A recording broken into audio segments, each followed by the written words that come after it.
మన హిందూ సాంప్రదాయకంలో దీపానికి ఎంతో ప్రాముఖ్యత ఉందండి.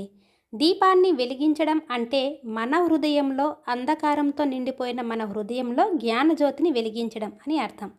మనలో ఉన్న అంధకారాన్ని తొలగించి వెలుగుని నింపడం. ఏ జ్ఞానం అంటే ఆ భగవంతుని జ్ఞానం అండి. మన హృదయంలో ఆ భగవంతుని యొక్క జ్ఞానాన్ని నింపుకోవడం అని అర్థం. దీపానికి ఇంత అర్థం ఉందండి. కొంతమంది బర్త్డే పార్టీల్లో కేకుపై క్యాండిల్ పెట్టి ఊదుతారు. చూస్తూనే ఉంటున్నాం కదా, ఇప్పుడు ఎక్కడ బర్త్డే సెలబ్రేషన్ జరిగినా ఇలానే చేస్తూ ఉంటారు. వెలుగుతున్న క్యాండిల్ని ఆర్పేస్తుంటారండి. కానీ మనం ఎక్కడైనా ఏ కార్యక్రమానికైనా దీపాన్ని వెలిగించే ప్రారంభిస్తాం, అంతే కదండి.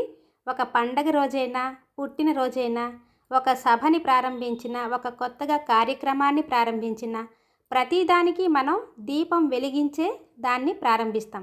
ఇదే కదండి మన పద్ధతి దీపాన్ని వెలిగించడం. దీపం లేని ఇల్లు ఇల్లే కాదంటారు కదా. మరి ప్రతిరోజు మనం 2 పూటల దీపాన్ని పెట్టుకుంటున్నాం కదండి.